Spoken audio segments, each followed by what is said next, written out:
Kalau kita mau malaikat rahmat masuk, jangan ada foto. Bersih kamar kita para jamaah. Pokoknya kalau ada gambar makhluk bernyawa, tidak akan masuk malaikat rahmat. Dan justru yang akan masuk jin dan syaitan.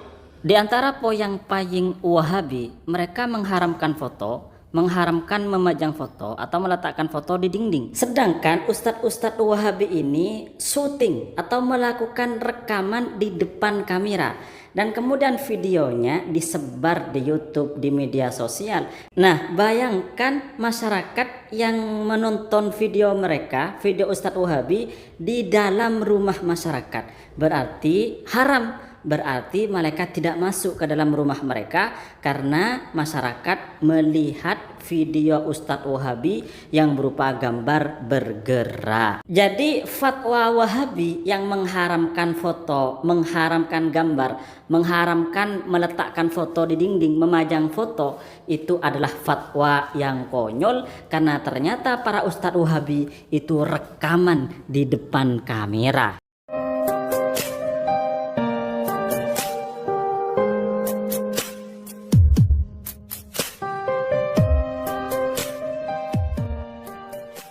Assalamualaikum warahmatullahi wabarakatuh. Pada kali ini kita akan membahas tentang pernyataan atau fatwa dari Ustadz Mizan Qudsi Al-Wahabi. Dia ini mengatakan bahwa memajang foto itu haram.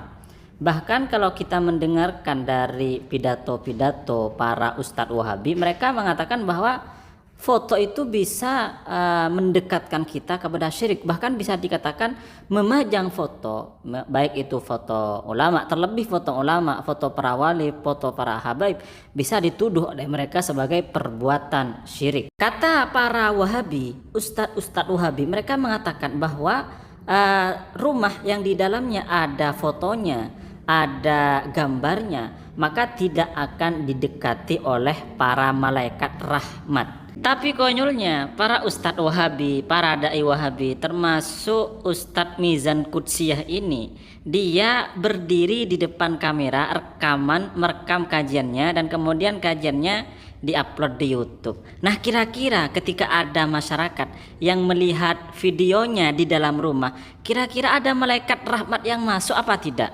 Di situ kan melebihi gambar itu. Bukan hanya gambar tetapi juga video yang bergerak dan melebihi dari sekedar surah, dari sekedar gambar. Maka menurut kami hal tersebut itu tidak sesuai apa yang dikatakan oleh para dai Wahabi, oleh Ustadz Wahabi dengan apa yang dilakukan oleh mereka. Artinya perkataan dan perbuatan kontradiktif.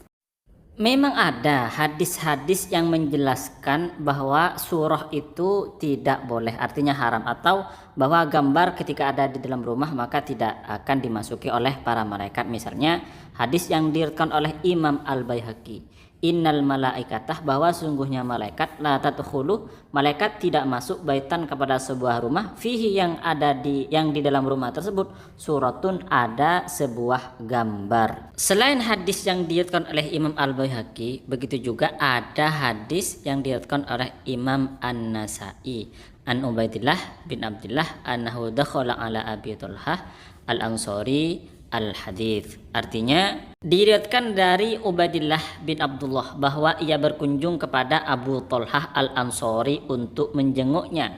Di sana terdapat Sahal bin Hunayf. Lalu Abu Talhah memerintahkan seseorang untuk melepaskan tikar yang ada di bawahnya. Melihat hal tersebut, Sahal bertanya, "Kenapa engkau melepasnya?"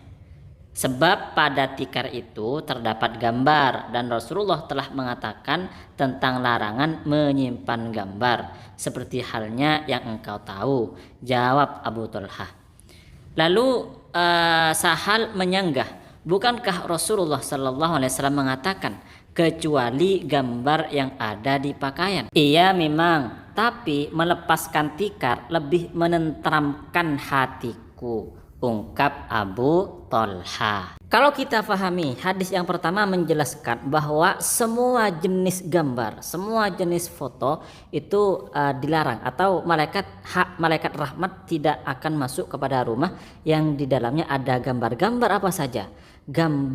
Jenis gambar, pokoknya jenis gambar. Tetapi hadis yang kedua mengatakan gambar yang ada di baju itu tidak masalah, dikecualikan oleh Rasulullah Sallallahu Alaihi Wasallam. Oleh karenanya dari dua hadis ini kemudian muncullah perbedaan pendapat di kalangan para ulama.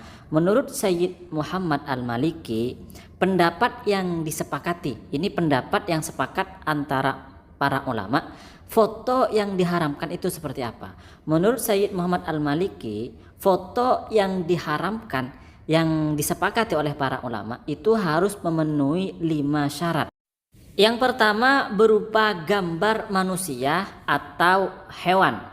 Yang kedua syaratnya bentuknya sempurna sehingga bisa hidup. Kalau misalnya bentuknya tidak sempurna yang menyebabkan dia tidak bisa hidup, misalnya lehernya patah atau kepalanya enggak ada atau perutnya bolong atau dadanya bolong, ini kan andaikan dia hewan yang masih hewan beneran atau orang beneran, maka tidak bisa hidup. Maka hal seperti ini tidak memenuhi syarat. Jadi syarat yang kedua, badan dari hewan tersebut atau dari manusia tersebut sempurna sekiranya andaikan dia hewan beneran atau manusia beneran, dia bisa hidup. Yang ketiga, berada di tempat yang diagungkan atau yang dimuliakan. Yang keempat, terdapat bayangan. Maksudnya gambar ini kalau misalnya ada matahari, ada lampu, maka menimbulkan bayangan. Anggaplah gambar ini berupa seperti patung, ya, berupa seperti boneka dan seterusnya, maka memenuhi syarat yang keempat. Syarat yang kelima, bukan mainan anak-anak, baik itu mainan anak perempuan atau mainan anak laki-laki. Jadi gambar atau foto yang disepakati oleh para ulama tentang keharamannya harus memenuhi 5 syarat tadi. Kalau misalnya satu syarat tidak ada, berarti ulama tidak sepakat atau ulama berbeda pendapat tentang keharamannya. Misalnya ada gambar, ya, ada gambar manusia, bentuknya sempurna, terus berada di tempat yang diagungkan, terus terdapat bayangan, tetapi mainan anak-anak, berarti itu tidak memenuhi syarat untuk disepakati keharamannya. Artinya ada ulama yang memperbolehkan. Atau ada gambar manusia atau ada gambar hewan, bentuknya sempurna, berada di tempat yang diagungkan atau dimuliakan, dan bukan mainan anak-anak, tetapi tidak terdapat bayangan, hanya gambar saja bukan patung. Itu juga ada ulama yang mengatakan boleh-boleh saja. Keterangan tentang pendapat Sayyid Muhammad Al-Maliki ini bisa kita lihat di dalam kitab Majmu' Fatawa wa Rasail li Sayyid Muhammad Al-Maliki halaman 213.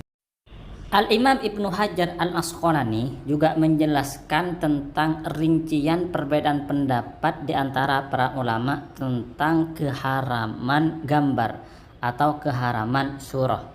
Beliau mengatakan begini di dalam kitab yang mensyarahi Sahih Bukhari, yaitu Fathul Bari.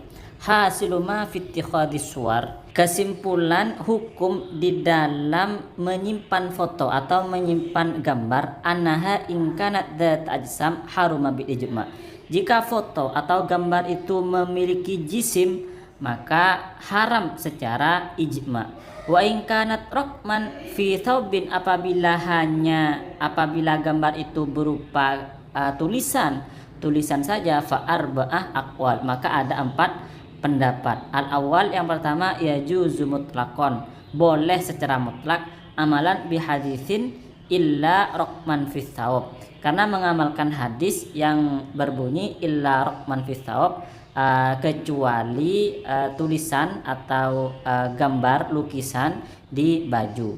Asan yang kedua, alman mutlaqan, dicegah atau dilarang secara mutlak, amalan bil umum, karena mengamalkan dengan keumuman hadis.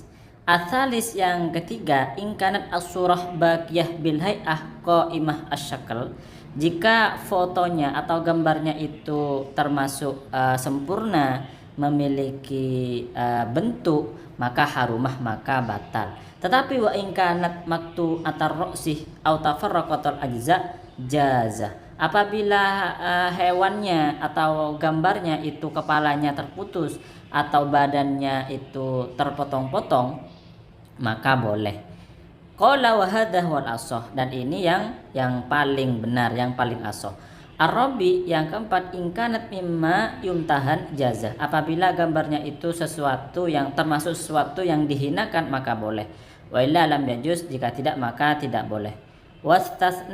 Wastusniyah min dzalika la'bul banat, dan dikecualikan dari semua itu adalah permainan anak-anak. Sebenarnya rincian dari Al-Imam Ibnu Hajar Al-Asqalani mirip dengan rincian yang dijelaskan oleh Sayyid Muhammad Al-Maliki di dalam kitab Majmu' Fatawanya. Intinya, menurut ulama Ahlus Sunnah wal Jamaah, bahwa foto atau gambar itu tidak serta-merta diharamkan ya ketika membaca beberapa hadis tentang gambar atau tentang foto.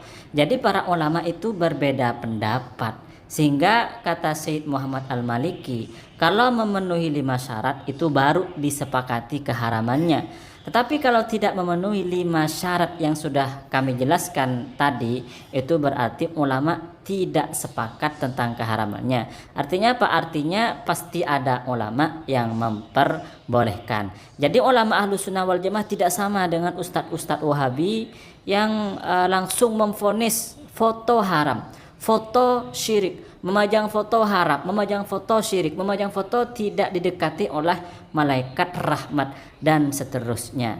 Tetapi mereka sendiri berfoto, mereka sendiri merekam kajiannya, mereka sendiri berdiri di depan kamera. Nah, kalau misalnya dimutlakkan, pokoknya kalau foto gambar haram tidak didekati oleh para malaikat, bagaimana dengan masyarakat yang menyetel video mereka, video Wahabi? Apakah akan masuk malaikat rahmat ke dalam rumah mereka, atau apakah mereka tidak melakukan keharaman dengan menyetel video ustadz Wahabi yang sedang kajian? Nah, ini juga Wahabi perlu mikir, ustadz Wahabi perlu mikir, biar pendapat dan perilakunya itu tidak bertentangan.